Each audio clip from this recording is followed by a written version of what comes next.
I'm Dr. Liz Lipsky, Director of Doctoral Studies at Hawthorne University and the author of Digestive Wellness.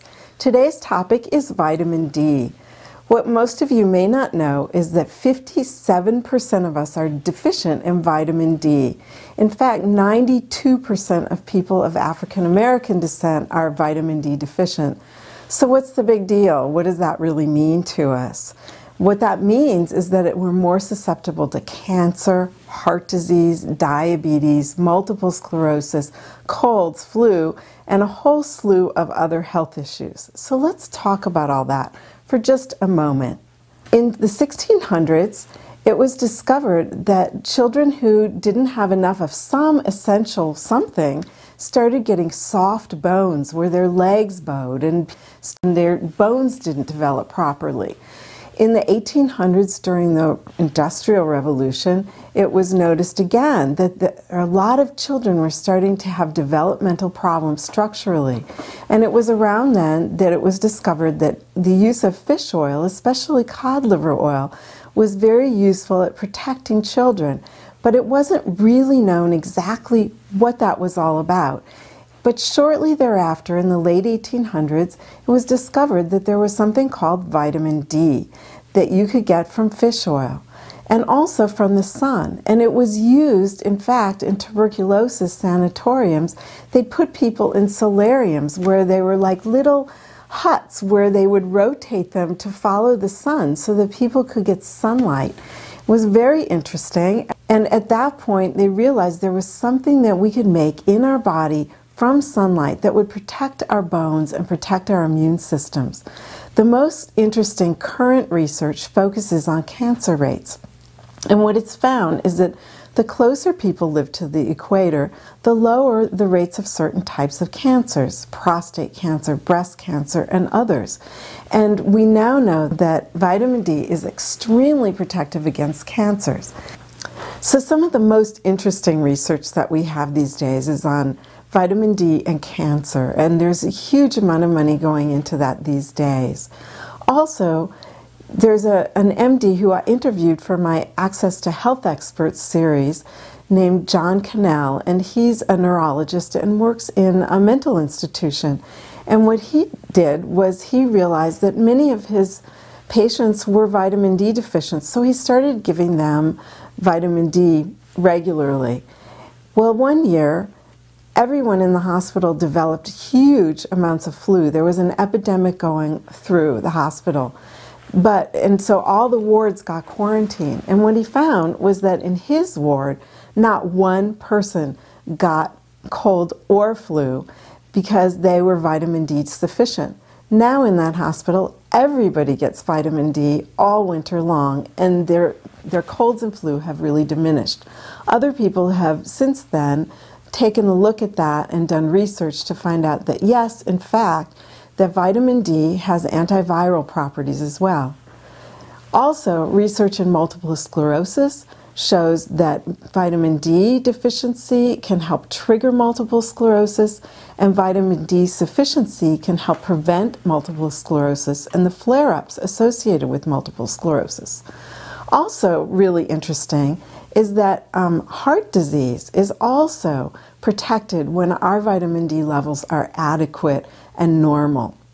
And when we don't have enough vitamin D, blood pressure goes up, risk of heart attacks goes up, and it's very interesting. There have been many studies that show that if you track people's blood pressure levels winter and summer, that they're lower in the summer when there's sunshine available, and they're higher in the winter when most of us don't get enough sunshine.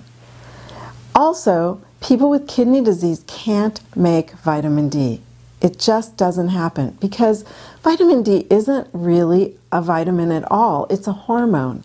And what happens is that we get exposed to sunlight, and then that sunlight gets converted in our skin to what we call pre-vitamin D, and then it gets converted in the liver and gets sent to the kidneys where it gets converted into the active form of vitamin D that's actually a hormone.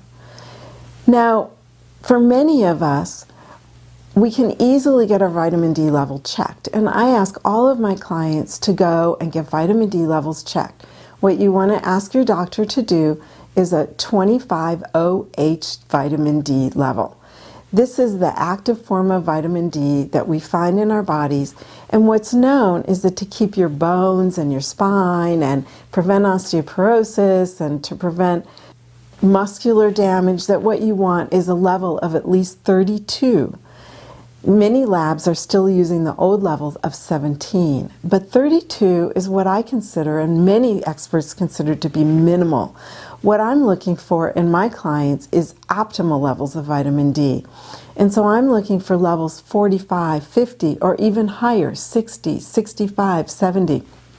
Most of my clients, when I send them to their doctors to get their vitamin D levels checked, what we find is that more than half of my clients are vitamin D deficient, with levels lower than 32. In fact, some of them are in the teens, and I've seen them as low as 12. So as we bring up vitamin D levels, people start feeling better. One thing that I forgot to mention earlier is that vitamin D deficiency has been linked strongly with depression. And so as people's vitamin D levels come up, they feel happier. There's less arthritis. Their blood pressure starts to normalize. They lower their risk for cancer, and so many other great benefits. So please ask your doctor to check your vitamin D level.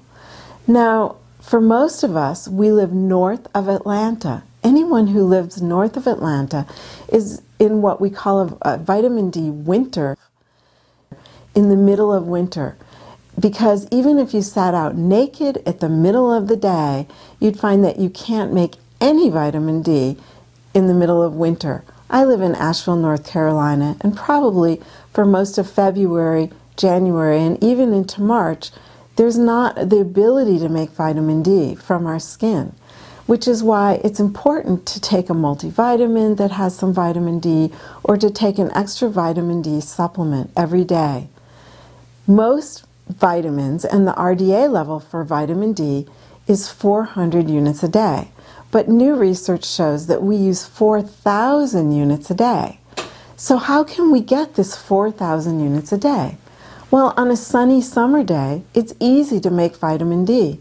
If you go out into the sun for even 15, 20, 30 minutes without sunscreen, your body can make 15, 20, or even more thousands of units of vitamin D, which can give you enough that you can store for a rainy day or the middle of winter. You can also find vitamin D supplements, and with many of my clients with low vitamin D levels, I recommend that they take up to 10,000 units a day of vitamin D3. Many MDs use vitamin D2, and they will give people anywhere from 100,000 units once a week to as often as 3 times weekly. Vitamin D2 is called ergocalciferol because it's kind of a fake ergo form of vitamin D. And I prefer to use vitamin D3, which is what we make naturally in our skin and what you find in fish oils like cod liver oil. John Cannell, head of the Vitamin D Research Council, suggests that people take 4,000 units every single day of their life, especially in the winter, just to keep their vitamin D levels normal. What I recommend to my clients is begin with 10,000 units daily of vitamin D3 if your vitamin D levels are less than 32 or less than optimal, and then ask your doctor to recheck your vitamin D levels in 4 to 6 weeks to see if you've brought them up to where you want. At that point, you can just take maybe 1,000 units of vitamin D3 daily to help keep your vitamin D levels up. Another great way to keep your vitamin D levels up is the use of sun lamps during the winter.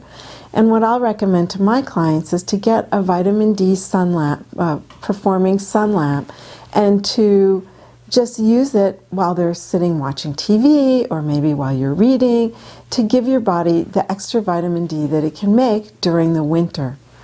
So that's a little bit about vitamin D.